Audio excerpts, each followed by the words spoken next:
everyone. Thank you for coming along this evening.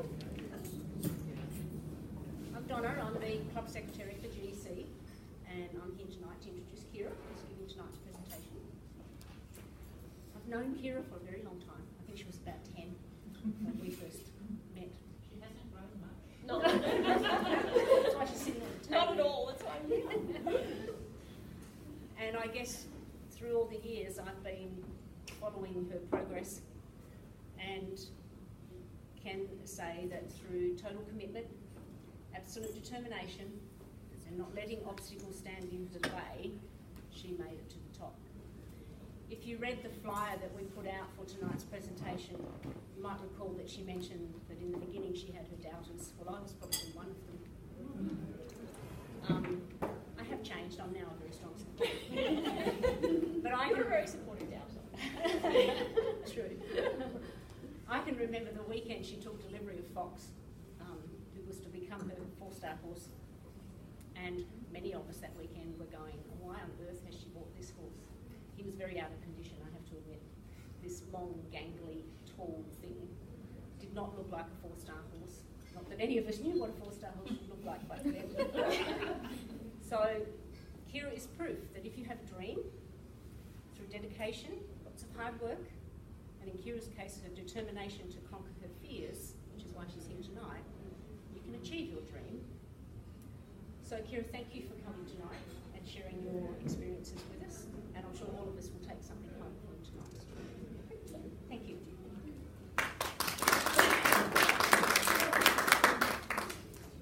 So, thank you for coming.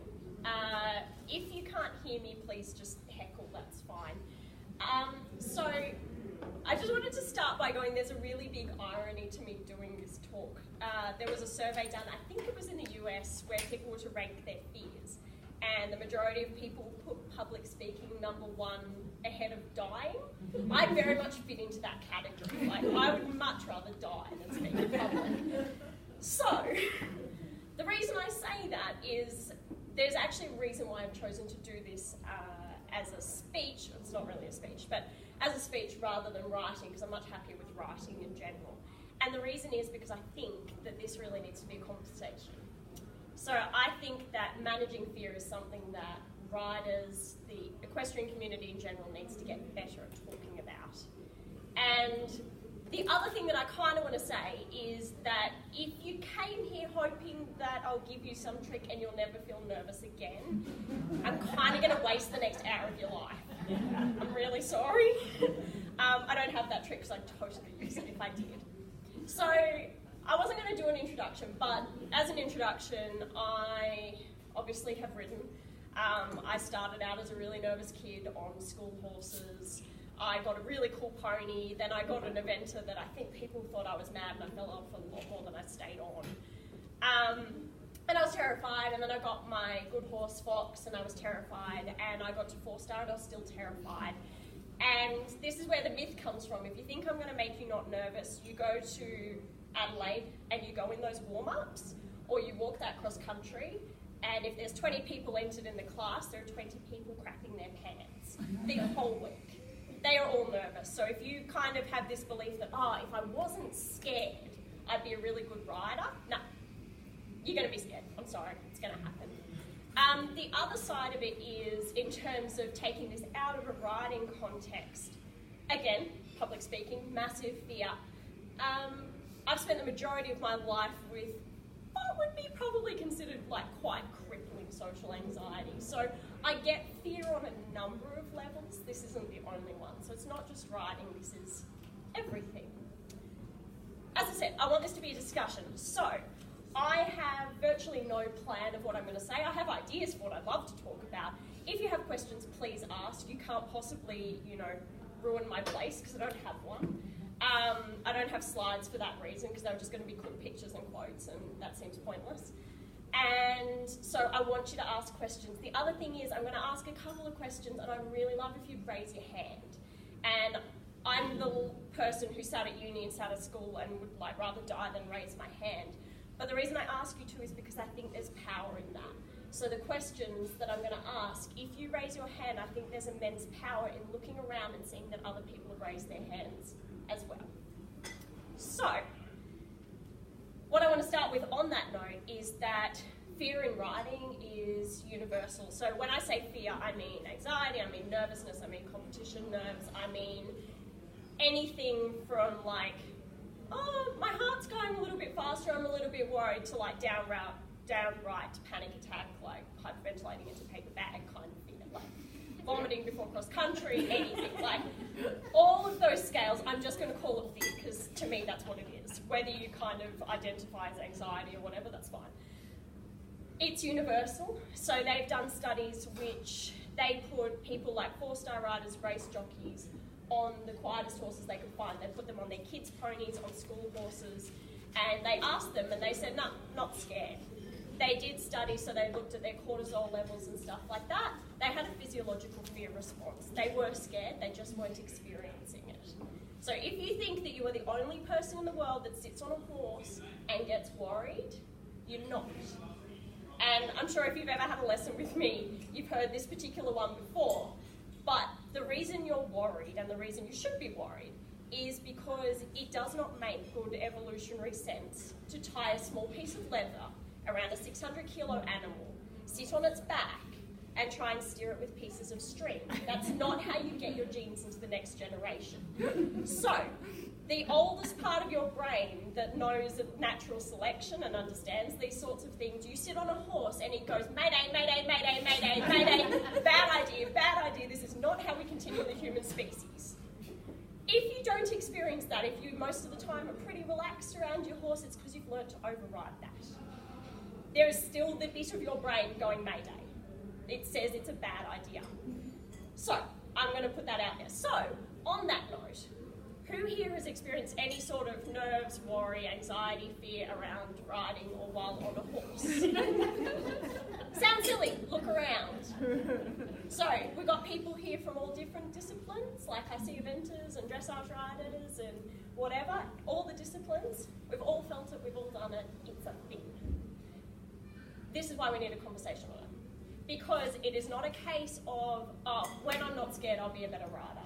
If I wasn't afraid, I'd be better at this thing. Crap. You're not. You're going to be scared. Everyone's going to be scared. You're going to feel that way. You can do well anyway.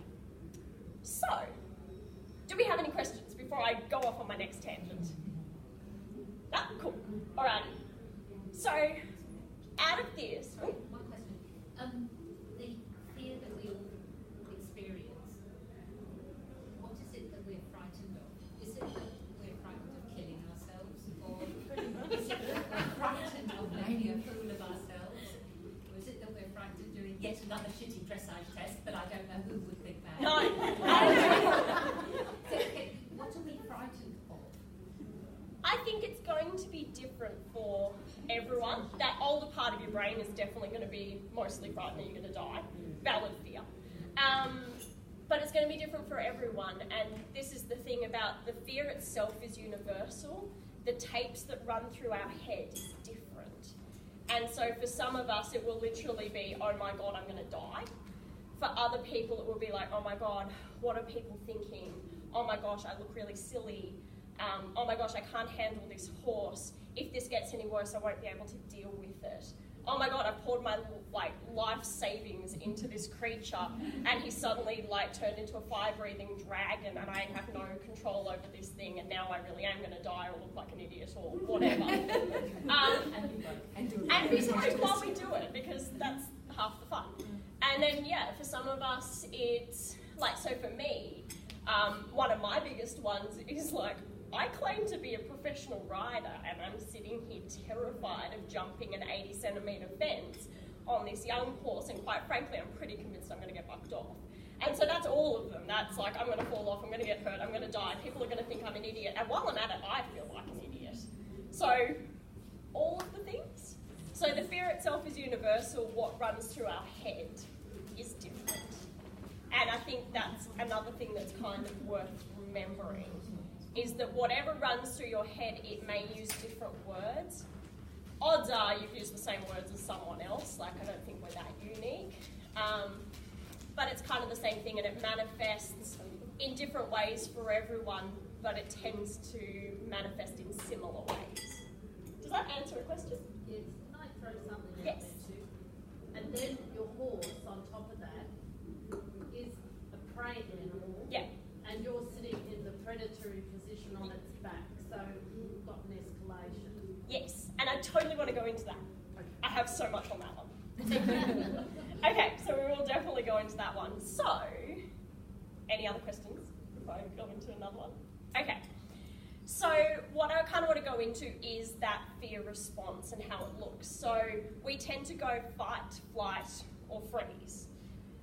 So in riding, flight would look like avoiding riding entirely. It would look like just getting nervous, like sitting there doing this one. It would be avoiding the situation that we think is going to bring that up, so avoiding dressage, avoiding windy days, avoiding cross country, avoiding jumping, avoiding competing, avoiding getting on at all. So that's more your flight thing, or just kind of sitting there doing this one and hoping for the best and just looking generally terrified. Freeze looks like that person who I've been, who sits there and literally just becomes completely ineffective. So they think they're putting on their leg but nothing is happening, or they think they're pulling the reins but nothing is happening, and almost go shut down. That's always a good one. Fight is the one where the horse shies at something or does something, or we're just worried in general, and we do exactly what you just said. We turn predator, so we start going, we reprimand them for it, we punish them for it, we tell them off, we add more leg, add more rein, if in doubt you can shout. That kind of thing. It's a thing. And this is where I think the discussion needs to be, because I think that in general that seems to be quite celebrated.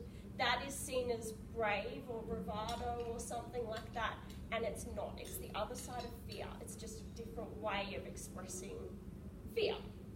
And the problem is that we have a prey animal. And so what you're doing, particularly if you start out with that nervous, anxious, worried horse, and you then turn predator, it doesn't go super well. It might go well for a while, but it doesn't have long-lasting calming effect on said horse. It tends to have longer-lasting anxiety effect on the horse. What about getting off? What about getting off? Getting off is if you... I'm going to go into that a little bit. It can be really helpful.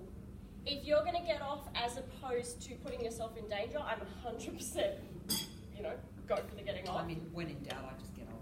Yeah. What I would say with that one is, so to me, that comes under the flight response, so that's good. The thing I'd say is that what usually happens is when we get off, right, is that we're told that, A, we shouldn't get off because we should teach the horse and we should work through it, blah, blah, blah. If you're going to put yourself in danger doing that, no. By all means, get off. What I would encourage, though, is that there's then a lot of judgment around getting off because of that, because people go, don't get off, blah, blah, blah, blah, blah. So, if you want to be a rider, at some point you do need to ride. I'm going to put that one out there. But you can use getting off, and the thing I think that is the most damaging about getting off is when we get to a clinic, have something horribly wrong, decide to get off, and then sit there going, I'm so stupid, I shouldn't have done that, I shouldn't have gotten off, oh my god, I'm so pathetic, blah, blah, blah. The only thing that's worse than that is when other people do it as well. Do you? Yeah, been there. Again, I'm saying this all because I've done this, right? So when you go, nah, this just isn't my day, get off, and when other people jump on you for that, that makes it 10 times worse. That then means that before you get off, you tend to sit there going, oh my god, I'm that person who gets off, I'm doing that thing again, blah, blah, blah, blah, blah. So what I would say is, and this is one of the things that I want to talk about, stuff like that, stuff like managing your fear is actually really best started or in some way done off the horse so that you have a chance of using it on the horse. And so what I want to do is tonight, I want to give you some stuff that you can hopefully use on the horse. But I'd really love you guys to think about while you're off the horse. This is the other reason why I want to do it this way as opposed to just constantly preaching at my clinics. Because I think it's really powerful when we do the stuff off the horse. So that is definitely something that I also want to go into. But yeah, if it is genuinely, like, if your safety is in danger, get off the horse. And my challenge for you and for anyone, okay, who else has gotten off a horse when they've been frightened? Look around. Yeah? Cool. So, do any of you regret that decision? No. Do any of you feel like you would have had a super duper ride if you hadn't gotten off that day? No. Cool. So this is the thing, and this is one of the things I'm really passionate about. There's nothing wrong with that. What I would say though is that ideally we do want to stay on it, so I'd really love to come up with some ways where we can get ourselves to the point where we can actually stay on and manage the fear to a point where we can. Yeah? Is the trouble if you have to get on at some point again? Yes. Yeah. Yeah. And this is the thing, that's what I mean. So I'm an advocate for getting off as long as we do something that then means that the next time we get on we feel better. I've been off and I've sort of just got myself together and then I can get back on. Yeah. But I needed at that time to get off. Yeah. Yeah. And that's back to that physiological response that we have when we're on a horse. The other thing that they found, and I don't know who did this study, but I think it's brilliant, is they found that we lose 30% of our cognitive ability when we're on a horse.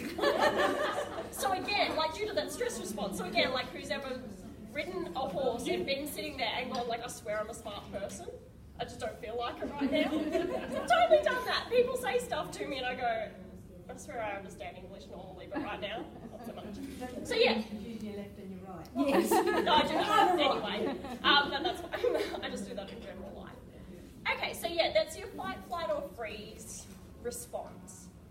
And what I want to get out of that is that aggressive response is one of the things that is kind of grinding my gears at the moment, that's celebrated.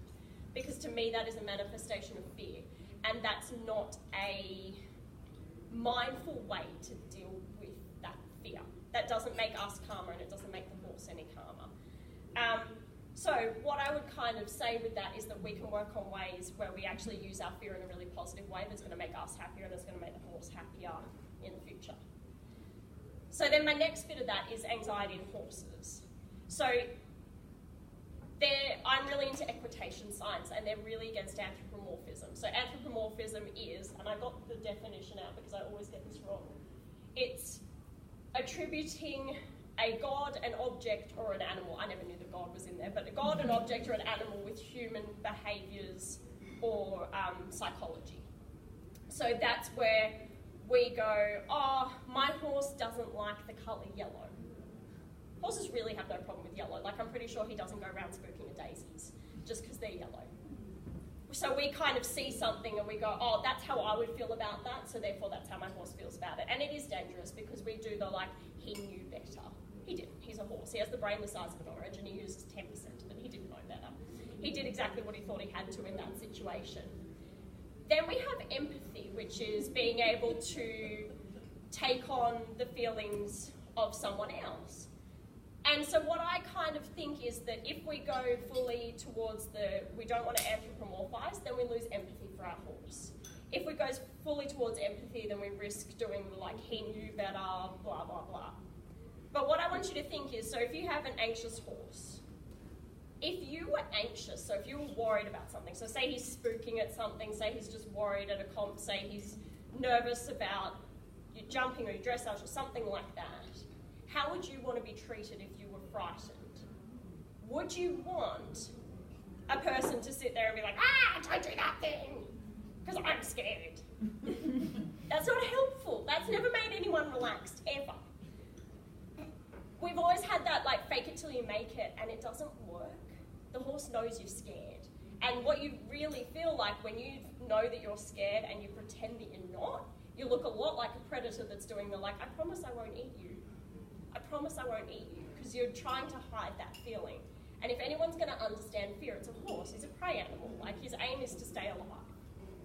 So what I kind of have been trying to do recently is to do the whole, like, if your horse is worried, how would you want someone to respond to you if you were worried? Would you want to be kicked in the guts or pulled in the mouth or told off or whatever? Or would you actually want someone to go, that's cool? Either, you're okay, I'll explain it to you again, because a lot of anxiety in horses comes from them not understanding. So kind of do the whole mindful thing, go, like, was I being clear about what I was actually asking him to do? And if you weren't, can you be clearer? Can you make it more obvious to him? Can you make it more simple to him? Or can you do exactly what we've just said? So we sit on a horse, we get stressed, we lose 30% of our cognitive ability. Can you explain it to him in really simple terms? And he's not going to take that as condescension because he's a horse and he doesn't have that capability. Can you make it easier? Can you make it simpler? And when you're doing that, what I find is that rather than buying into your own fear and making yourself more worried, you actually end up calmer because you're proactively doing something to get the horse to go better. You're proactively doing something that is likely to make the horse calmer. So that's my thoughts on that one. The other one, sorry?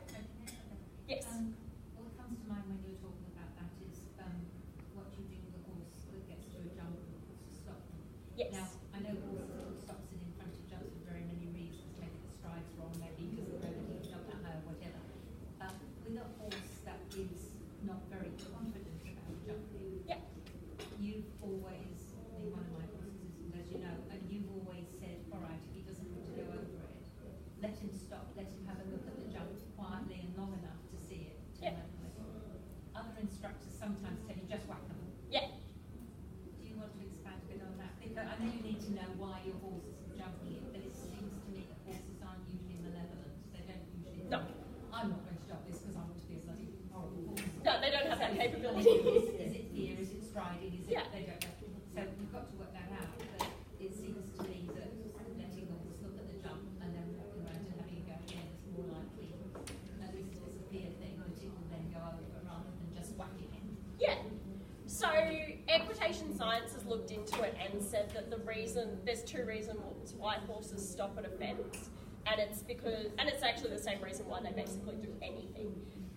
They don't understand what's in front of them, which is that fear thing, so they haven't understood the question that's in front of them, or they're not in front of our legs.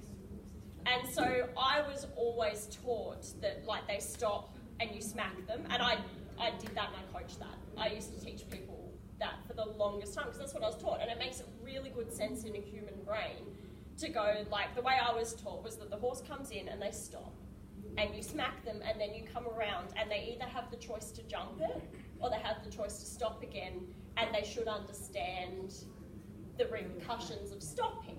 The problem is that they've done the research and it doesn't actually work out that way. So they say that they either don't understand what's in front of them or they were behind your leg, which means that the way that I teach now is that you show them the fence so that they definitely understand what is in front of them. And then you go out and you make sure that they're in front of your leg. So you do your nudge, kick, stick, or you do like squeeze and kick, or whatever you do, get them in front of your leg and then ask them to do that thing again. If it's a genuine lack of confidence, so if they understand what's in front of them but it's frightened them in the past, then that's where I do the, like, go back a few steps, make sure that they definitely understand that they can do it, exactly what's expected of them, add in some positive reinforcement, and then build it back up to whatever they were previously doing. So that's where, yeah, like, I used to teach the previous way, and I can kind of say that I used to teach the previous way, and when I said I had my first eventer and I fell off a lot more than I stayed on, that was usually how I fell off, because I'd smack him and then he'd buck me off. And so, and all he also then used to do was stop faster, because if he stopped really fast, I'd fall off, and then I didn't get to smack him. So I can kind of vouch for the fact that that one didn't serve me spectacularly well, and I can vouch for the fact that since I've changed that, my horses stop a hell of a lot less. They genuinely only stop now if I haven't got them in front of my leg, or if they genuinely don't understand the question in front of them, and the majority of times they will come around the second time and jump it because I've addressed both of those things.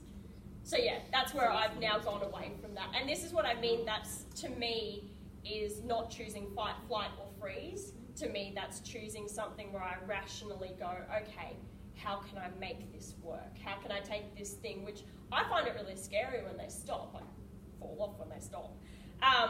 But how can I make sure that they understand it and are more likely to do it calmly, and how can I keep my own fear levels down in doing that? So that's why I've now gone over to the other side. Does that make sense?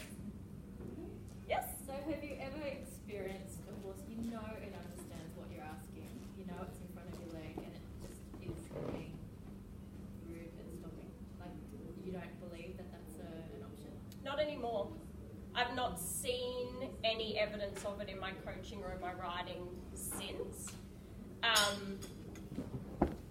What I've experienced in my coaching or in my riding since is that it was in front of your leg up until that last moment.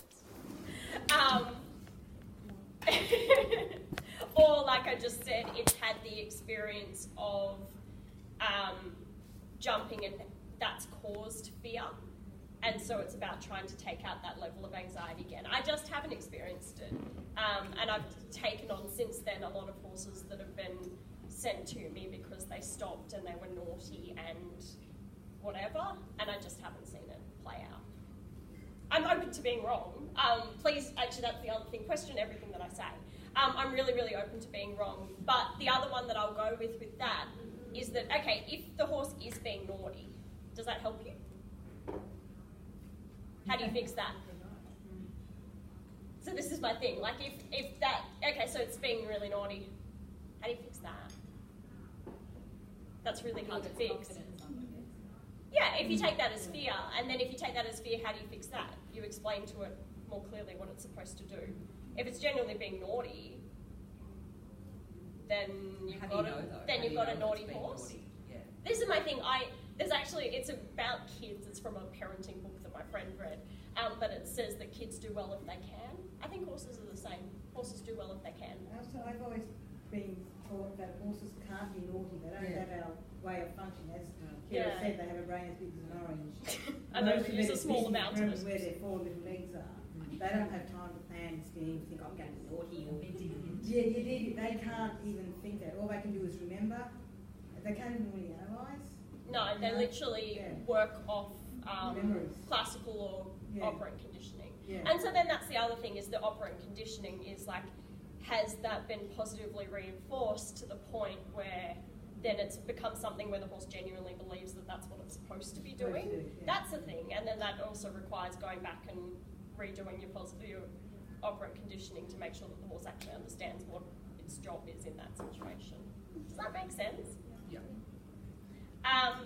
So yeah, that's my take on that particular one. And yeah, like I said, I'm open to being wrong. And I questioned it. So when I heard this, I went, that's crap. And my aim is usually to prove people wrong. When they give me a definite, like if I go, no, someone goes, this is how it is, my brain instantly plays devil's advocate. And so I've tried to play that out. I've tried to make that not true, and I haven't been able to yet. So that's my take on that one. So what I kind of then want to look at is stuff like that. So stuff like looking at how we do things and seeing if we can genuinely do them better. So for another quote, because I'm a massive fan of quotes, is we do the best with what we know, and when we know better, we do better. And that's part of it. That's part of what I want this discussion to be, is like, how can we do better? Can you question the way that you look at things, and can you do it better? And part of that is also then about supporting other riders. So we were talking about getting off and judging ourselves for getting off. And I've had the situation where I was at squad school and my show jump lesson was actually going great. And I just had this feeling that it was about to turn horrible, because I never had a great time show jumping at squad school. And I got off, and I got told that I should go see the sports psychologist, that I shouldn't be on the squad, that maybe I wasn't cut out for it. Maybe I should just give up riding entirely and go play the flute, I think I was told. All of those sorts of things. So what I kind of want to go to is, if you have ever been at a competition or something like that and seen a rider and gone, oh my God, look at them doing that thing. Look at them beating the crap out of their horse when the horse is obviously anxious. Look at them getting off. Look at them pulling it in the mouth. Look at them doing that thing. Can you look at that person and see them in struggle and go, oh, like, I may not have done that thing, but damn, I've been there. Like, damn, I've done stuff. So who here has done stuff with their horse where they've gone, oh my gosh, I wish I never did that. Like, I really regret doing that. That wasn't a good choice. So that's the thing. Like, can we as a community look at it, other people, and rather than going, oh my God, what a nervous Nelly. Oh my God, what a horrible person. Oh my God, I can't believe they do that to their horse. Can we actually go, wow, they're really struggling. Wow, I've struggled. Because I can guarantee that we've all struggled. We've all just said that we've experienced fear, so we've all struggled. So can we kind of do that better? So this is part of what I want to do. And part of why I want to do it through Galston is because I think it's a really cool club. And I have this thing about being the change I want to see. And I genuinely think that Galston can be the change. So that's why I'm really, really glad that all of you have come to this, because I'm hoping that you guys can all be the change and start to change that whole mentality. Start to change that fake it till you make it. Start to change that, just be tougher. Start to change the way that we think about writing.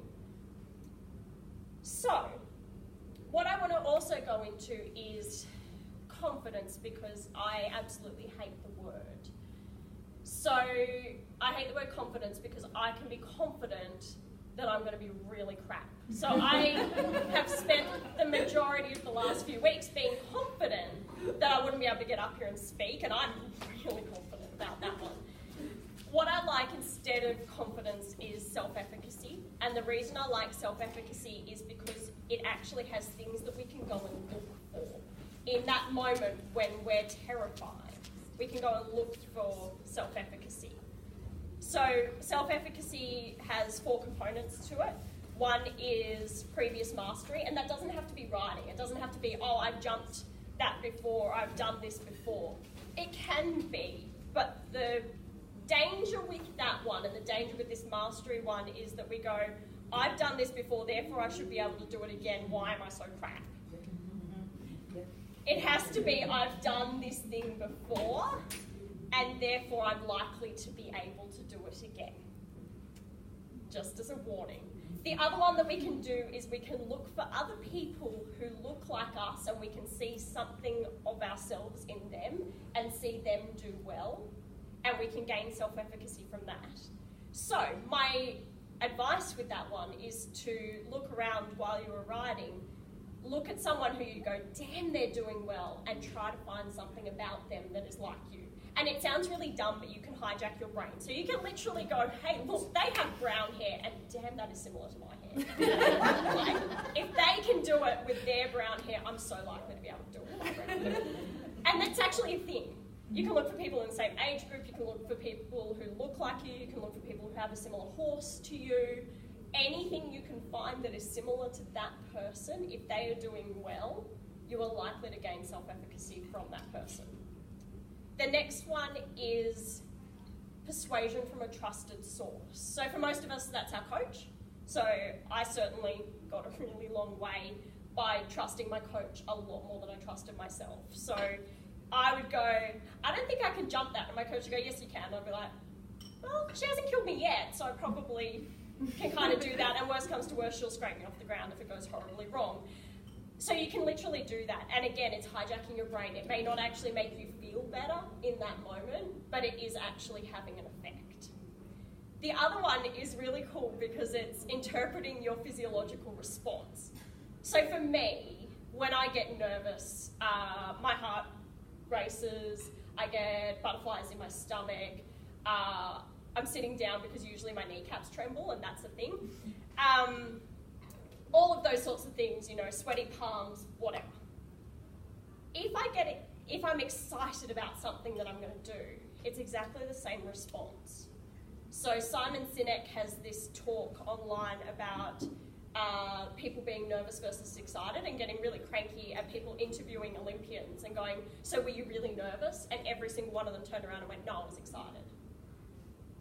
It hasn't yet worked spectacularly well for me, but I know enough people that it has, where you can literally feel nerves and out loud say, this is exciting. I'm so excited. And if you do it enough times, you genuinely believe it, because the physiological response is exactly the same. And it sounds really ridiculous, but I have watched enough people do it now on a horse where I've been teaching them, and I've gone, okay, you're going to go do that thing, and I literally have one of my clients who sits there and goes, this is exciting. And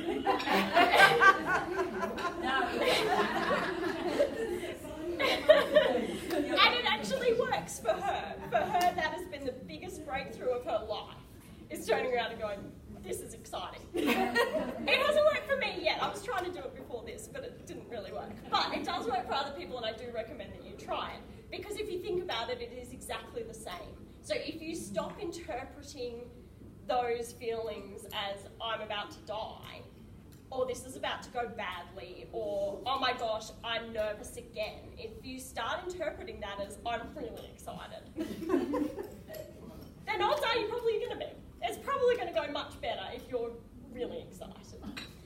So that one I find, for me, it's a definite work in progress. For other people, it's just this instant thing which drives me nuts because I've been trying to do this for years and it hasn't kind of kicked over yet. But for some of you, it might be instant. For others, I feel your struggle. But yeah, that is the thing. So those 4 parts of self-efficacy are things that we can actually look for instead of looking for confidence. And the other thing that I'm going to add to that is a really cool thing about confidence, and it's only confidence because self-efficacy doesn't fit very nicely in a sentence, but it's confident writers aren't those who believe that nothing will go wrong. They're those people who believe that they'll be able to deal with it when it does. And I think that's kind of the thing in life. Like, confident people aren't confident that they're not going to stack it down the stairs. They're just pretty confident that if they do, they'll be able to, like, you know, get up, take a bow, everyone will laugh, and they'll move on with their life. It's a bit of a thing. So rather than kind of aiming to tell yourself it'll be fine, can you look for that previous mastery? Can you go, well, you know, all hell broke loose the other week and I dealt with it? Or for a lot of people, like I said, it doesn't have to be writing. So like, I have a really stressful job and I do that really well. I work really well under stress and this is stressful. So therefore, odds are I can do it in this as well. Does that make sense? Okay. So that's my self-efficacy. Does anyone have any questions? Can I keep going? Okay.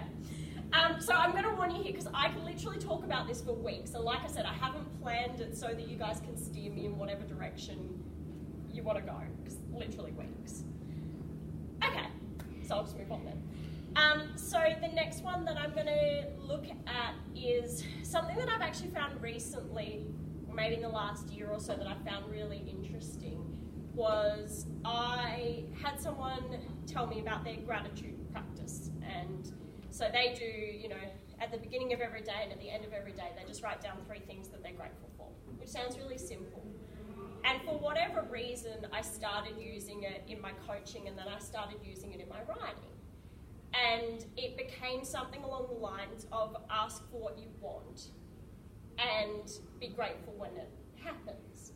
And what I find that it does is it kind of grounds us in the present moment. So rather than going, oh my God, this is going to be terrible, or last time I did this I fell off, or what if this happens, or whatever, if we're constantly looking for reasons to be grateful, and they can be really dumb.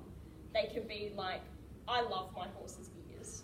They're really cute. They look like a koala, and they're like grey with a little black thing. Like, it can be really, really dumb. But in that moment, you've gone out of that spiral of this is going to be terrible, blah, blah, blah, blah, blah, blah, you know, I'm terrible, this is going to be terrible, I'm going to die, this is going to go badly, I'm going to score really badly, I'm going to have 10 rails. You've gotten out of that and started looking for something else. And what it does is when you combine it with the ask for what you want, and what I said before about being really clear, ask for what you want and look for evidence that that's happening, you get to shift to this point where you're really present and you're actually acknowledging the things that are going well, not the things that are going badly. And I'm not one of these people who does the, you know, think positive, because I think that's crap. Like, it's going to go badly, and that's fine. And we have to acknowledge it. We don't get any better by being like, no, I'm amazing and my horse is amazing. And like, sure, he just reared up and I smacked my head on the tree, but like, it could have been worse. That's crap. You don't get any better doing that. But you can, in that moment, keep looking for the good things, and then later on, when you're out of the stressful situation, then go, right, this is something I really need to fix. Like, he's really got to stop rearing up and smacking me into trees. But yeah, it makes us present. And what it also does is it means that we're more likely to be clear with our aids. So if the problem is that our horse isn't going forward, and we add leg and he takes 1 step forward and we thank him for that, we've actually just used better training. We've made it more likely that he's going to go forward the next time we ask, as opposed to doing all those other things where we go fight, flight or freeze, which isn't going to make him go forward the next time. It's not going to make us less anxious, and it's not going to make him less anxious, and it seems highly unlikely that he's going to get better the next time we ride him. Yes? So do you think horses respond to praise then, or they just respond more to lack of punishment? So like you just said then, if Yeah. they go forward, pat them, does it? Yeah. Some horses I think do. So your operant conditioning has 4 components. So positive and negative refers to adding something or taking something away. So positive reinforcement is that. It's pat or a food reward or something. So they do the thing we want and we add something. We add a pat, we add food, whatever. Negative reinforcement is we do a thing, we apply a stimulus, so we put our leg on, they move forward and we take our leg off. And so they learn from the pressure coming off. Positive punishment is they do a thing that we don't want and we add something, so they bite us and we slap them. Or they do something and we growl at them, and so it's like they did a thing we didn't want and we added something. Negative punishment would be they bit us so we took away their feed. It doesn't work with horses as a general thing. It doesn't work spectacularly well with humans, but it has like an ability to work with humans. It really doesn't work with horses. They have no ability to understand that whatsoever. They can't put it together. It doesn't work. So we tend to work within positive and negative punishment, and then positive and negative reinforcement, and then positive punishment. I've found that some horses, so we train mainly off negative reinforcement. It's really effective in horses, whereas negative reinforcement in a dog is virtually useless. They work really well off positive reinforcement. I have some horses that I found positive reinforcement is really effective. And so for some horses, me annoying them isn't justification enough to do what I want just so that I'll stop annoying them. There actually needs to be something in it for them. Other horses I have are quite happy just to go off the negative reinforcement. They're quite happy that if I put my leg on, they move, I take it off, and they're great with that. I think it depends on the horse. So I have a tendency to use both. I use mainly negative reinforcement, and then we'll add positive reinforcement if something is particularly good or if it's that particular horse. I have a lot of warm bloods at the moment, and they seem to be really into positive reinforcement. They're not so into the negative reinforcement. Yeah. I did read that I'm going to do Josh sites as well, but I read that they said that the heart rate lowers when you stroke them on the shoulder. On the Yeah. Yeah. And have used that in horses and stuff like that. Yeah. So what they've found is they've done horses groom each other on the wither. And what they found is that actually literally has a calming response. If you mimic that, if you scratch their wither, it actually makes their heart rate drop. So yeah, I use that more than food or more than anything else. But yeah, I do use positive reinforcement now a lot more than I used to. And again, I'm going to be really stereotypical. It's mainly come out of having warm bloods because I found that I can use my nudge kick stick to get them to go forward, and they're quite happy to just do that and then drop straight behind my leg. I add a pat and suddenly they're like, yeah, of course I'll go forward. I love pats. It depends on the horse. But yeah, generally I'll use mainly negative reinforcement, and if it's something really good, I'll back it up with the positive reinforcement, or if I really want them to learn that thing. Does that make sense? And that's where that gratitude thing actually comes in, because I find that means we're more likely to use the positive reinforcement as well. Okay. You just said you mostly with warm bloods you're doing that, so what did you mostly do with thoroughbreds?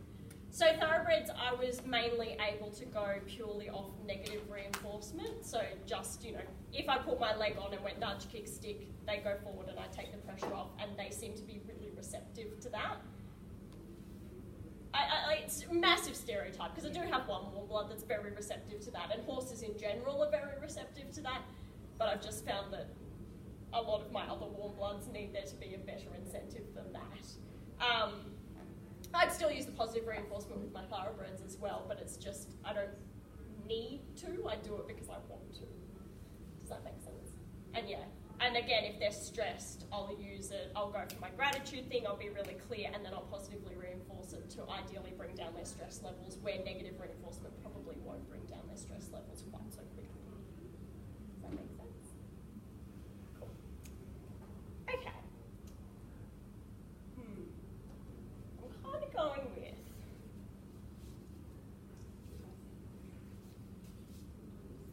I think then the other one, judging by the response to various things so far, the next one that I'd really like to kind of talk about is why being nervous is actually good.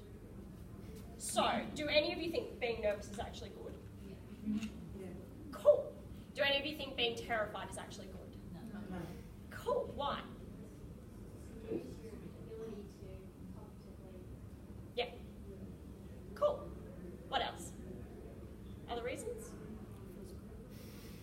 What? It just feels really awful. Yeah, cool. It totally does.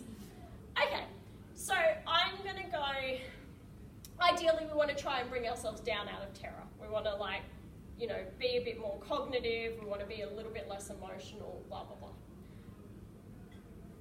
If we're in that state, though, and there's not really anything we can do about it, there is some advantages to it.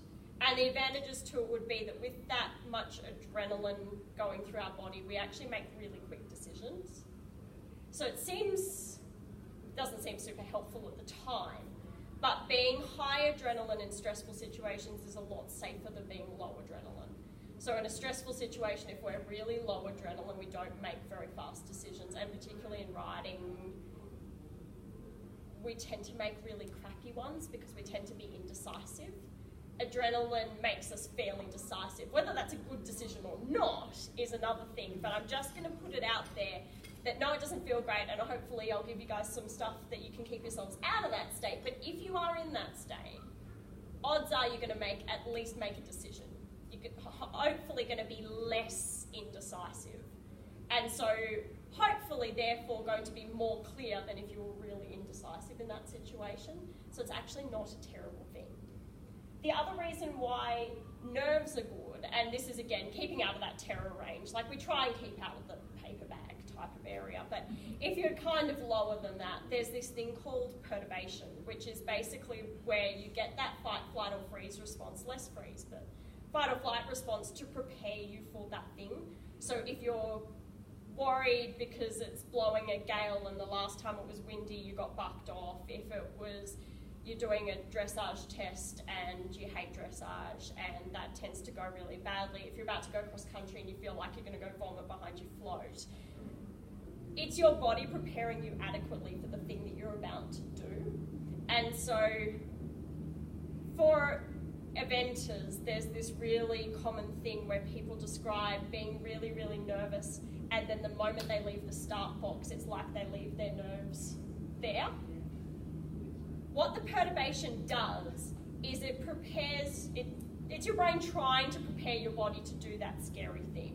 And so if we're going to get on, it's that moment when we kind of go like, yeah, it's blowing a gale, blah, blah, blah, to hell with it, I'm going to do it anyway. That's what it's preparing us to do. So we can either take it as a sign of impending doom, or we can take it as a sign that we're actually ready to do the thing. And if we take it as a sign that we're ready to do the thing, that we're ready to go do the dressage, that we're ready to go get on for cross country, that we're ready to just get on in general, then we can actually use it. We can actually go, thank you, brain. Thank you for doing the thing that I want, that I needed to get ready for this. And stop reading stuff into it, because that feeling of impending doom is reading stuff into something that's not there. You're just nervous, or you're just scared, and it doesn't feel good like we've all described, but it's a feeling. I don't know if any of you in here are psychic, but I'm not. I've never actually been able to predict my doom. I've had a good crack at it, but I've never been able to. I've been wrong as many times as I've been right. And so one of my friends has the line, I'm not a prophet. And so in those moments of the impending doom, I'm not a prophet. I can't actually predict that this is going to go terribly. I have this feeling, and it's not comfortable, but it's just a feeling. Fear is just a feeling, which sounds like it's minimizing it. It can be a horrible feeling, it can be an all-consuming feeling, but it is just a feeling. It doesn't actually mean that something's about to go horribly, horribly wrong. It's the same way that in my other life I'm a chiropractor, and pain is designed to tell you that there's possible damage to a tissue.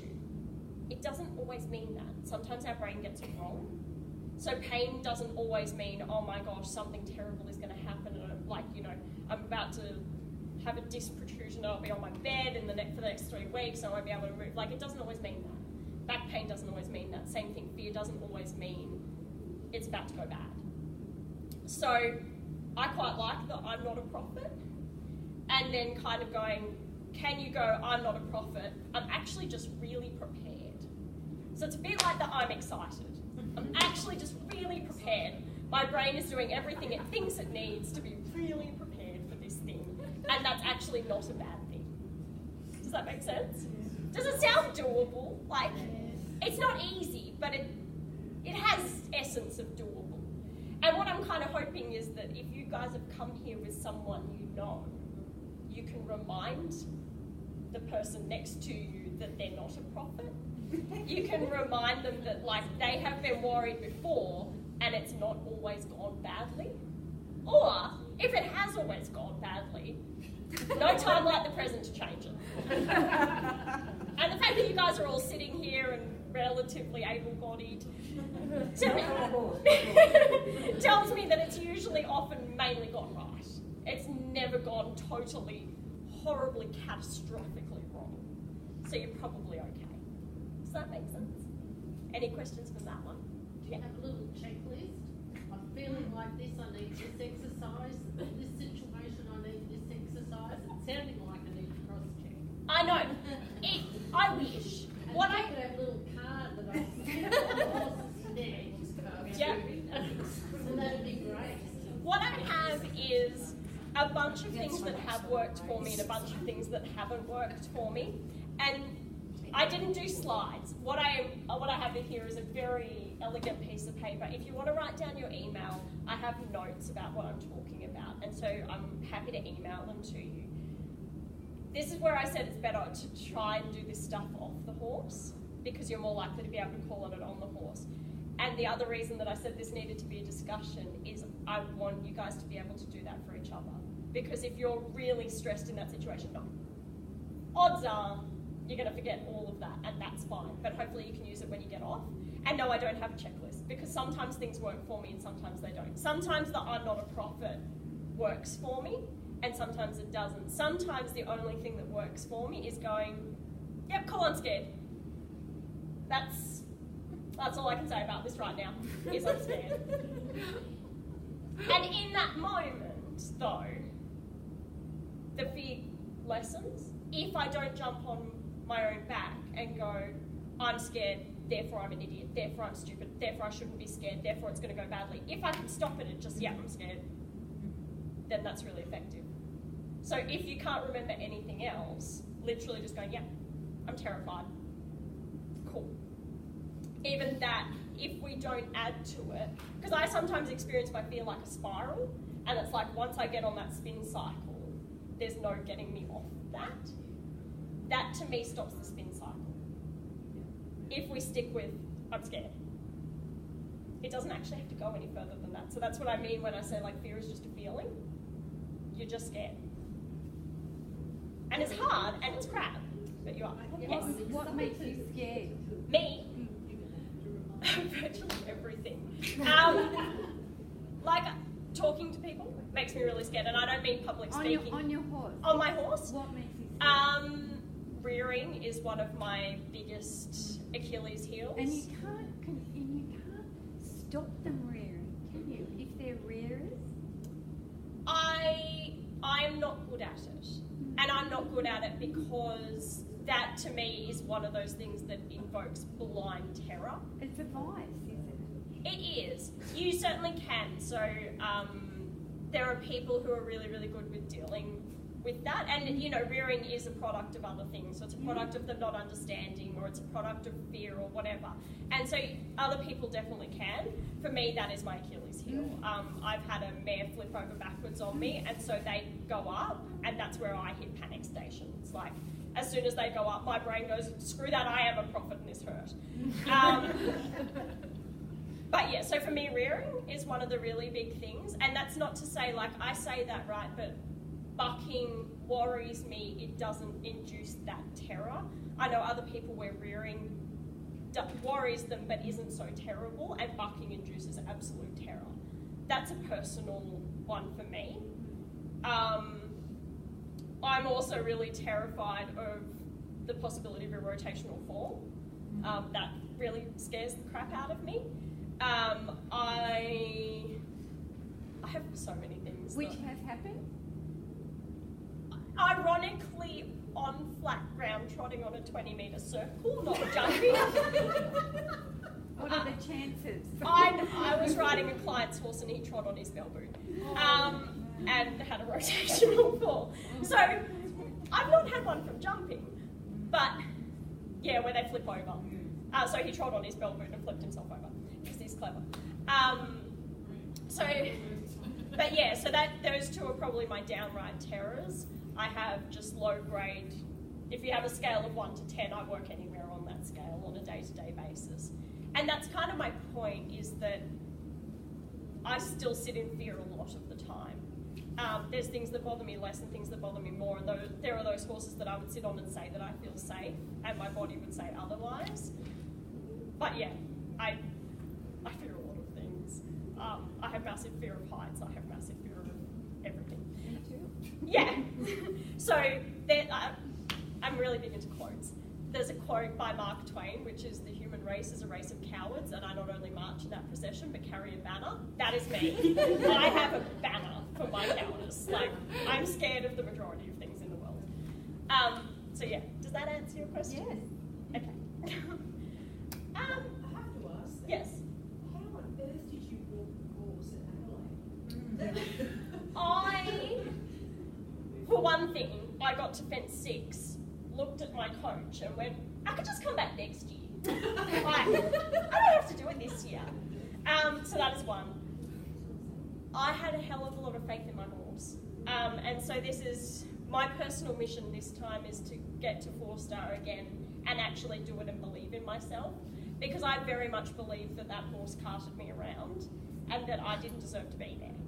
I 100% believe that I was actually pretty average, pretty crap rider, and I just had the coolest horse on earth and a coach that for some reason I just couldn't shake. Like, no matter how crap I did, she just kept believing in me. And so I genuinely got there feeling like a pretty crappy rider. Again, you walk that course with any of the riders, they're all terrified. They hide it really well, but you go back to sit in their truck and you talk to them and they go, that water burns. You kind of get there and you're still scared, is basically the answer to that. Every time I went up a level, I was terrified of going up a level. And people do the like, oh, I can't go up a level until I'm not scared of this one. Yeah, you can. You can still be scared of that level and go up a level. You're just like, you embrace the fear, you make it your friend, and you just encourage more towards you. So you keep going up. But yeah, that's my story. That's how I got there. How good do you feel when you finish and you've done it? How good do you feel? Do you feel good, or do you? Yes. Relieved. Yeah. Relieved. Relieved, exhausted, sore. Still alive. Really good because, like I said, that a lot of people doubted me. I was the biggest doubter. And so disbelief would also go with that. And again, in my case, a healthy dose of codependency with my horse. So I just did the my horse is amazing and whatever. And he saved my ass. There's a video of me on Eventful Life going, you saved my ass. Great afterwards and great in hindsight. At the time, to be honest, I was too tired and too terrified and too much in adrenal fatigue to actually enjoy it all that much. It does feel good, but yeah, in hindsight, better. Yes? On that note, Yes. I feel like it'd be cool to mention the accountability thing. Yes. I'd like you to talk about that next. Please. Yeah. I feel like that ties in really well with the fear thing. Yeah. Go on.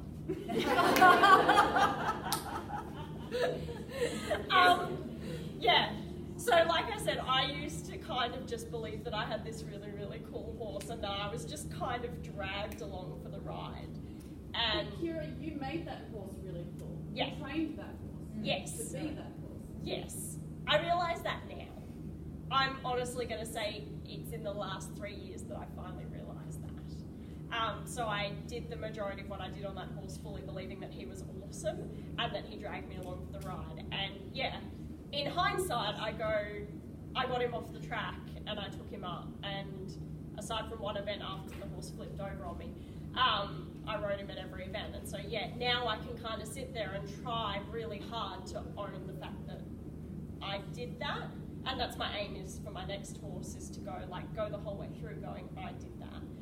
And it ties into the fear thing because it ties into that idea of previous mastery rather than just going, I'm sitting on a really cool horse. It's like, no, I did that. I made this horse a really cool horse. And I think that that's something else that we kind of do is we sit there and we tend to be really hard on ourselves and not as hard on our horses in general. Like we have this tendency when it goes well, it's because the horse did really well. When it goes badly, it's because we screwed up. And I think it makes us a lot more rational if we actually kind of go... I think it makes us a lot more rational if we can go, you know, we did well and I played a part in that.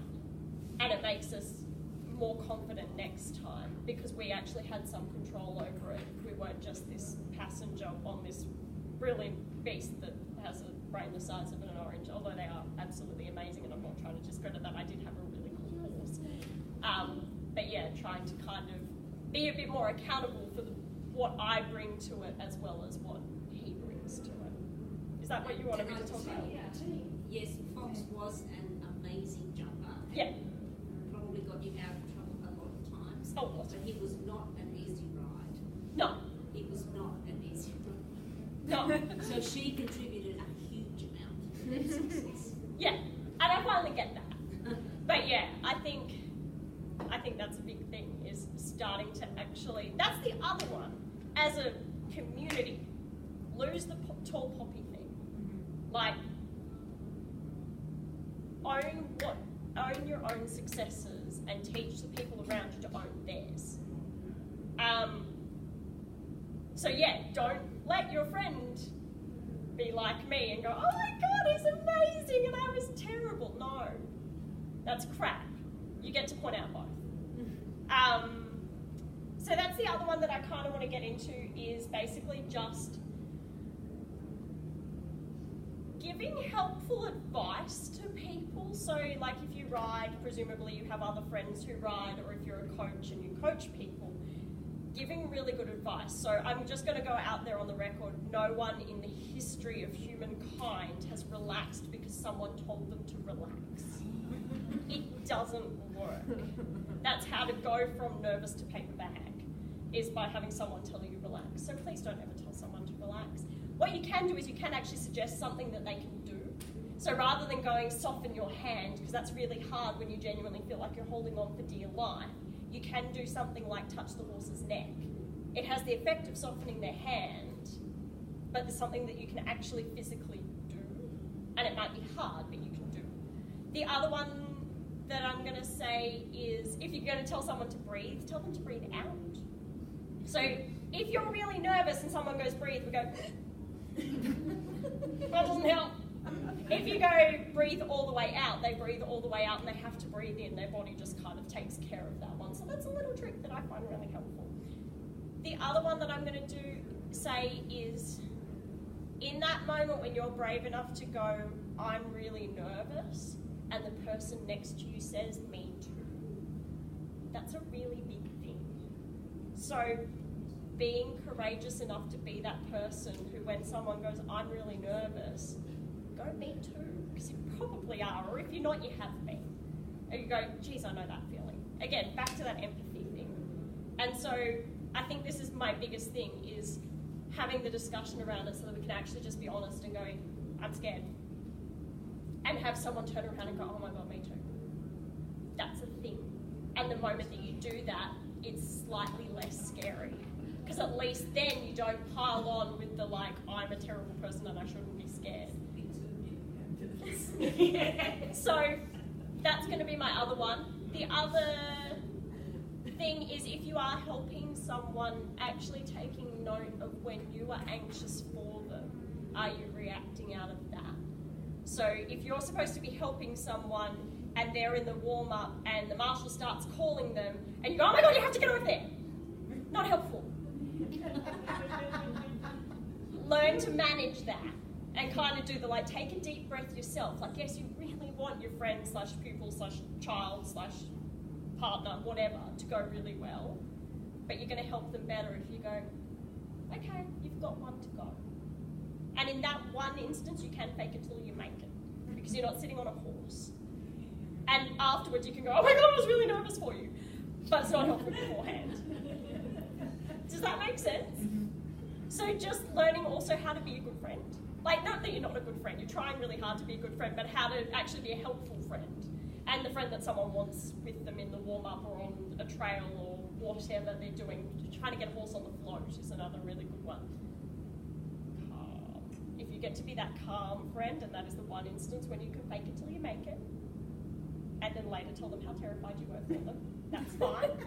But in that moment, there's no point telling them how terrified you were. And just quietly, if you ever have a friend who gets to 4-star, don't walk around the course going, oh my God, they're huge. Can you really jump that big? That's not helpful either. That's not even remotely comforting. So, does anyone have any questions? Yes. Yes. One of the things I used to experience was, and I'm not sure how you describe it, but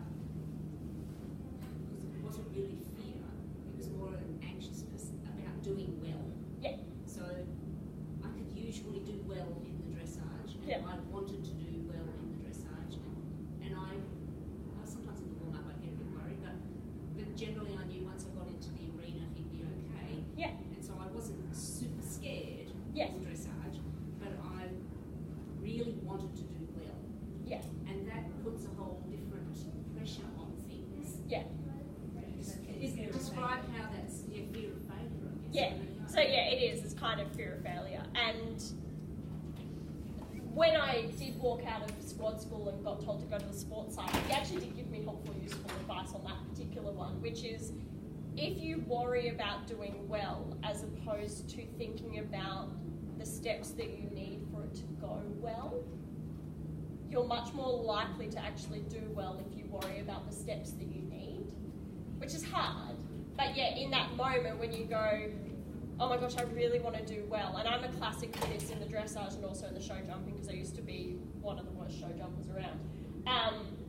If I go, oh my God, I really want to do well and I really want to leave the rails up or something like that, that's not actually helpful. If I go, okay, so to do a good test, I know that for my horse, I need to have him in front of my leg.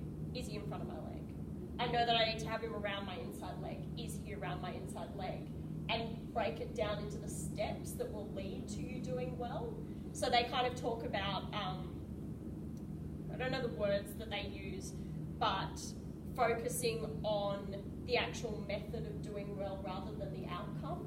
And what they kind of found is that, like, so divers, if they're worried about, doing a good dive, they would start by going, okay, so I want to get to the end of the board and then do this, and break it down into the bits that they needed. And so for us, it's really cool because unlike a dive, we can kind of take the 20 minutes or half an hour that we do to warm up and get what we need.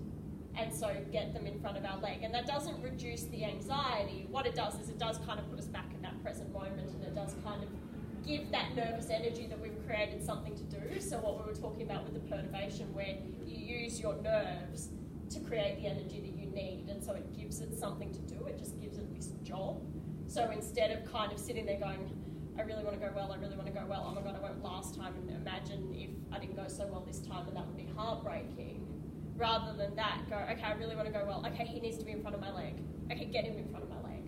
Okay, he really needs to come back when I ask. Okay, so get him to come back when I ask. Okay, he really needs to take a breath and relax. And this is another thing with the breathing thing. You can actually trick your horse into taking a breath by you taking a breath. So that breathing all the way out doesn't... I use that not necessarily because the person in front of me is really terrified. Sometimes it's because I want the horse to take a breath. And they've kind of shown that show jumpers will occasionally hold their breath. The horse will hold their breath for 3 strides out from a fence, and you look and the rider's doing the same thing, and the horse gets into the habit. It's really cool because you can hear it when they land. They go, and then you listen to them and they go, get 3 strides out and it goes silent, and then they land and go. It's really cool. But yeah, so kind of doing that, like I need my horse to take a breath. So kind of turning that worry about results into what do I need for it to go well, and then looking for what you need. So going back to that, like, what do I actually need? Does that make sense? Yeah, I wish I'd known that back then. I know, it's really upsetting. But yeah, I kind of find that that's quite helpful for me. And what I'll find in all of these things, is that I'll have that thought. I'll go, okay, so this is what I need to do well. Okay, I've got him in front of my leg. Oh my God, what if it goes terribly? No. I need to get him around my inside leg now. So I kind of have to keep pulling myself back to the useful stuff. And then, my brain goes off on its little tangent of fear and death and destruction. And then I can pull it back and work on something useful, and then it goes off on a tangent again, and then I pull it back. And what I've kind of found is that the more I do it, the better I get at it. Which goes back to your checklist thing. The more you practice it, the more likely you are to be able to use it in that moment. I've got another one for you. Yeah. To add to your list. Yeah. It's a book I'm reading at the moment. It's talking exactly about anxiety. I love it. It's more related to depression / anxiety. But It's all the same still got thing, the yeah. anxiety in there.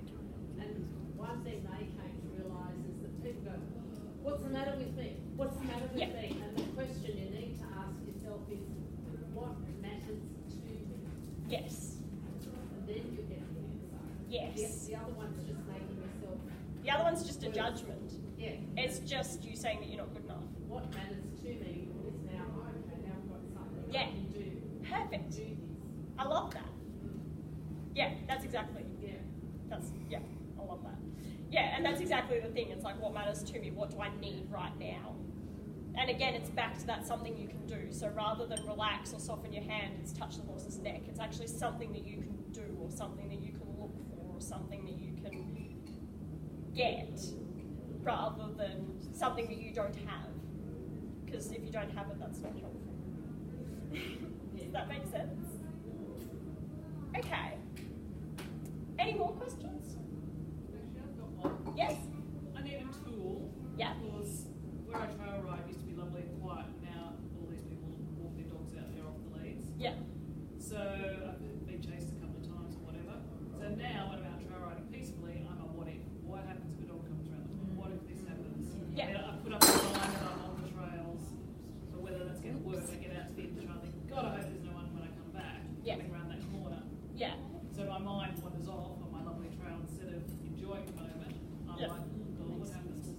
And Yeah. so far, fine, but Yeah. yeah. That's again back to that, confident riders not being confident that nothing will go wrong, Yeah. but being confident that they'll be able to deal with it. Yeah. And so you're probably still going to have that. So like I said, sorry, Yeah. guys are all going to feel fear. Yeah. I would kind of go with that, is there a way that you can feel confident that you will be able to deal with it? So have you had it happen in the past and you've been okay? Have you found out a way so that if they chase your horse, does he actually run off? No, he usually just spins or stops dead. If Okay. he stops dead, I can get off. Yeah, fair enough. Cool. Spinning isn't so much fun. Not so much. One of the things, and this is just a very technical one, is that I've found that the majority of dogs that chase horses, if you can get your horse to turn around and move towards it, the dog runs away and the horse develops less fear. So anything that the horse can chase, so they kind of do this at the AEBC, where Andrew McLean is down in Victoria, where they have a horse that's afraid of boas, and so someone gets on the ride-on boa and they get the horse to chase it. So as a practical thing, Yeah. that's become my habit, is that horses, dogs run up behind my horse and I'll turn my horse around and chase the dog, and the dog will usually run away and the horse goes, oh, that's cool. And then you can kind of, so again, that's probably, for that I'd probably be going back to that self-efficacy thing of, this has happened before and I've been okay. And this is why I'm probably going to be okay again. And you can kind of go back into that, keep trying to pull your brain back into, it's been fine before, I've fixed it before, and that, I'm not a prophet. Let's get beyond my horse's ears. Yeah. Yes. And yeah, I think it's just, can you kind of, again, doing the stuff off the horse before you get on, can you remind yourself of all the times that it has gone wrong and you've dealt with it, and that's been okay, and kind of almost do the build yourself up before you actually get into that situation where you need it. Before the adrenaline goes through the roof, can you be off the horse and go, right, literally try and call to mind every time that it's gone badly, you felt fear, but it's actually been okay, and run through those ones. Because yeah, it's more effective than doing the like, I hope that this doesn't happen, because you can't control that. Does that make sense? And it's a hard one to do, but yeah, I would be doing it off the horse so that you can use it when you're on them. That kind of ties back into that. Anything else? Any other questions? Yeah. How about all the times when it has gone badly and you thought it would go badly Yes. Yeah. I've now got this horse that I'm just, as far as possible, he's so trustworthy, but I've kept this fear from the, Yeah. it's like only about 4 bad things have actually happened in the Yeah. past 6 years, and I've had so many uneventful good rides, but yet I've got these 4 rides that are hanging on to me, and I just don't know how to... And there's a really good reason why they do. So again, evolutionary standpoint, if you're caveman, you run into saber-toothed tiger, it tries to eat you and somehow you get away, your brain really wants to remember how you got away. Because it wants you to be able to do that again. Like if you meet another saber-toothed tiger, you really want to remember how to do that again. And our brains are wired to keep us alive, not to make us happy. Your brain doesn't care if you're miserable, as long as you're alive. Yeah, basically. And so yeah, that is the thing, and you will remember those much more than you will all the good times. The other thing that will happen is you'll remember them much more vividly than you remember the good times. And the moment that you feel that little bit of anxiety, your brain goes, yeah, you're right, you know what, this writing thing, bad idea. Like, shocking idea, you know what? Like, here's this memory of why this is a really crap idea. What I would say is those really awful 4 rides. Did you get horribly hurt in those? Or winded, which I hate. Yeah. Yeah, I didn't get it breaking. Yeah. Can you remember that you didn't get horribly hurt? So yeah, being winded terrifying, because like our fear of not being able to breathe is pretty high up. Like that's up there with public speaking. That's right up near the top. Can you kind of remember that you weren't hurt? Can you remember that when you could breathe again?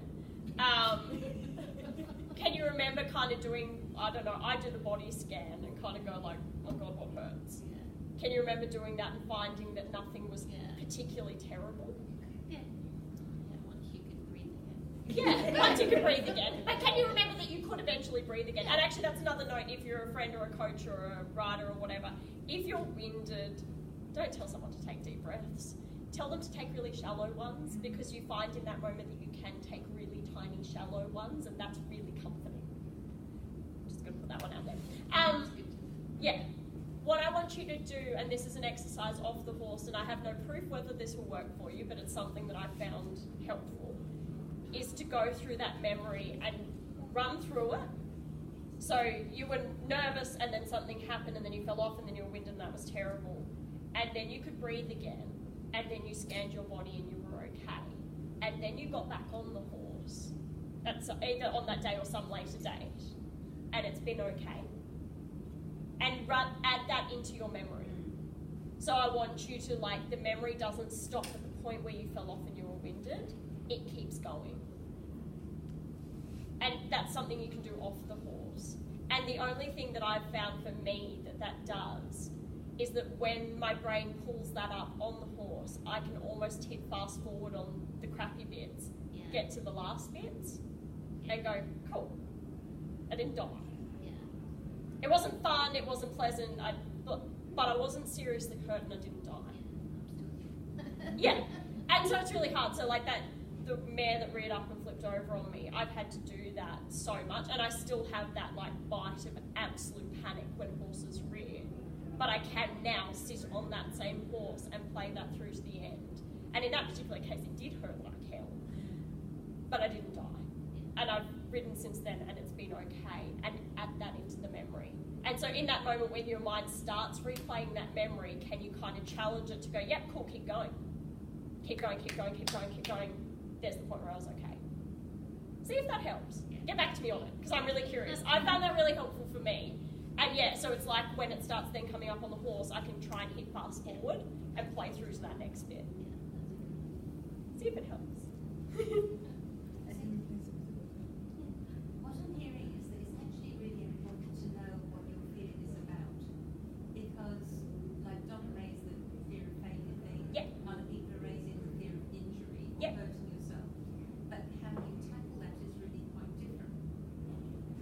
can be, fear yeah. of failure piece is, as you say, you've got to focus on what you've got to do Yeah. to make it more likely that you do a good job.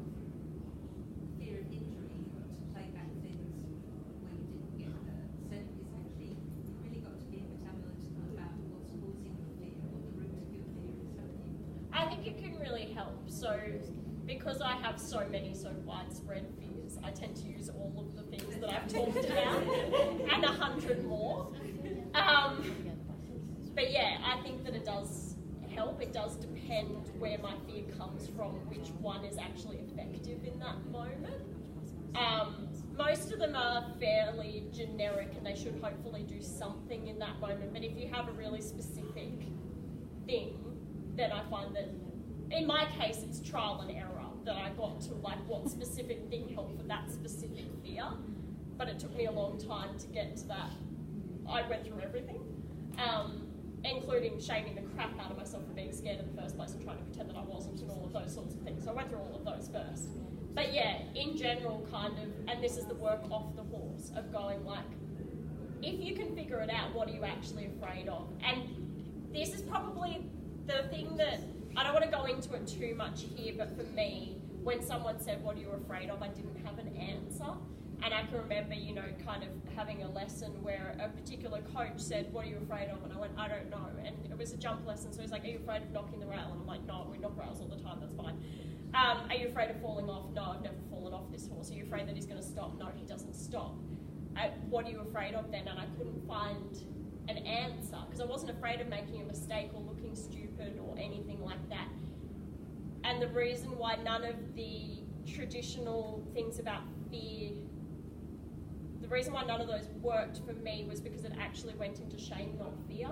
And so all of those things about like breathing or whatever didn't work, because my fear was actually this moment where something would happen and I'd get into the like, I'm so stupid, I'm so pathetic, I can't ride, I'm this, I'm that, and it's a whole other thing to deal with. And so those things that work on fear don't really work with that, and it's a slightly different topic. But yeah, if you can run through and you can come up with something that you specifically fear. Can you do the other topic next month? Oh God! Because I think it's the dressage arena bit. Yeah. Potentially, I haven't died yet. So maybe I can face my fears again and do this a second time. But yeah, that is a slightly different one. So if you have a really specific thing, then you can use these things. If you're on a horse, and hopefully, like for me, these things worked in the sense that if I didn't hit the fear, I didn't tend to hit the shame, and so these things could pull me out of the fear. And so then I didn't get on that spin cycle. I had to do a lot of work to work through how to get off the spin cycle once I got on. And so if you kind of have the like, I'm scared and I don't know what of, and you've genuinely gone looking, like you're like, am I afraid I'm going to get hurt? No. Am I afraid I'm going to die? No. Am I afraid that I'm going to do badly? No. If you've genuinely gone through all of those things, or if you've gone through all of those things, worked through all of those things, and you're still feeling this spiral, that is a slightly different kettle of fish. And this is why I'm so passionate about the being kind to each other, because Brené Brown I have a massive intellectual crush on Brené Brown, and so she does a lot of work on shame, and so she says that shame needs 3 things to survive, which is secrecy, silence, and judgment. So if you can be kind to other people and not drop judgment, if you can be unafraid to say I'm afraid or I'm scared or I'm nervous or whatever, that breaks that silence and that secrecy, and we're therefore less likely to end up in the shame thing. And if you can surround yourself with people where you know that if you go, I'm really scared, they'll say me too, and not go, oh my God, I can't believe that you're afraid, because that's not helpful. Or do the like, no, you'll be fine. That's not helpful either. If someone's really afraid, telling them they'll be fine is not helpful. They don't feel like they're going to be fine. It feels like you're lying to them, and it's basically going, I don't want to get in that hole with you. So that's why I'm really passionate about that particular thing. So not dropping judgment bombs, using empathy and being a bit more empathetic. And I think shame in writing comes up a lot because we invest so much in it. We invest so much money, so much time, and the majority of us invest a hell of a lot of our self-worth into how our riding's going. So a lot of us judge how we are as people by how our ride just went. And it's good, but it's really dangerous. So it is a slightly separate issue, but I do think that there's fear there as well. And if you can work through the individual things that are causing the fear, that's really helpful. And then you get into the other issue, which is a whole different topic.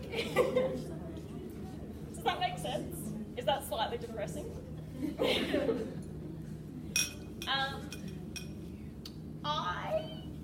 Do you have any more questions?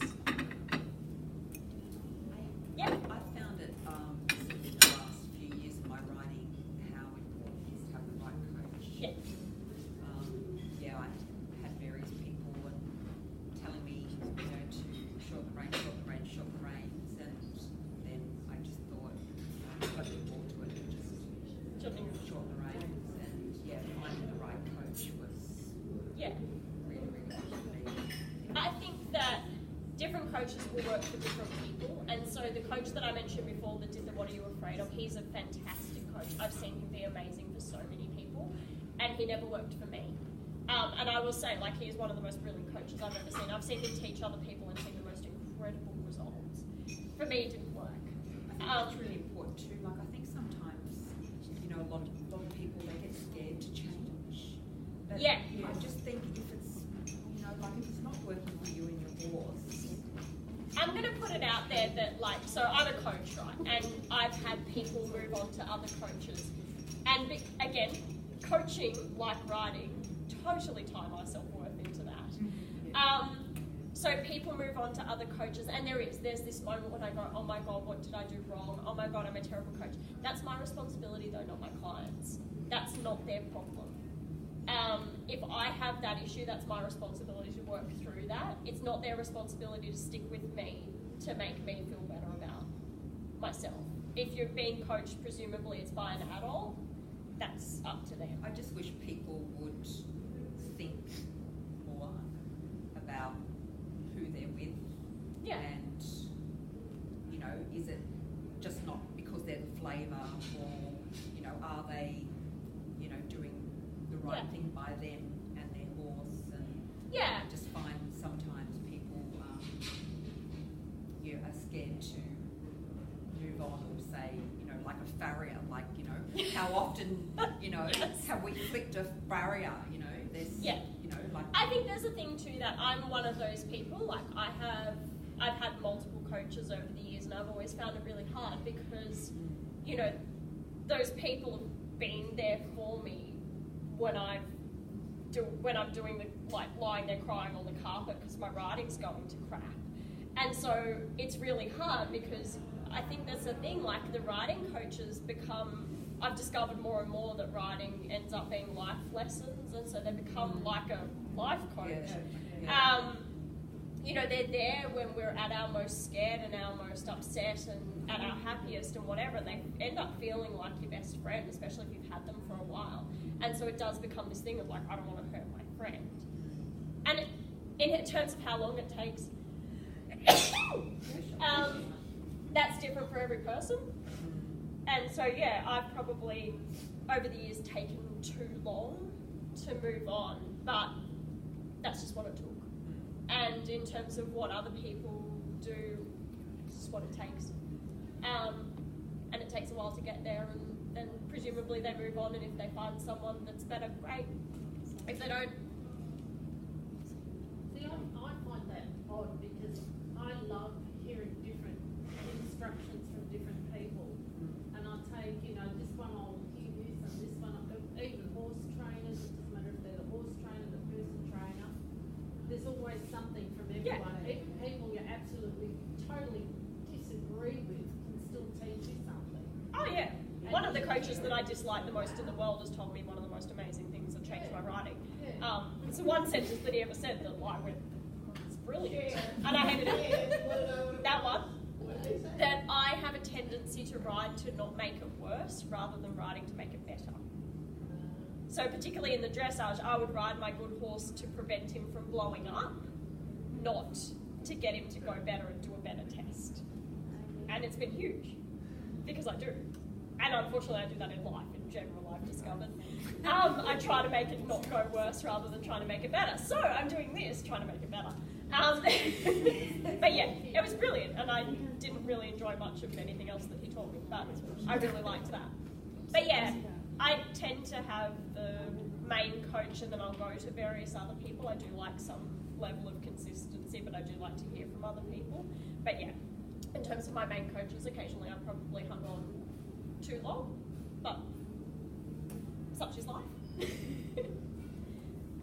Yeah, I don't tend to feel really tied to one, but I'm relatively loyal. If I think that they've kind of got a big plan and I like the way that they're going about that. So yeah, it just takes, different people work for different people, and yeah, we go through that. And sometimes we look back and go, gee, I wish I hadn't done that, and sometimes we look back and go, that was awesome. That was exactly what I needed. And in most cases it was exactly what we needed, even if it was awful for that line. Any other questions? Have I totally gone over time now?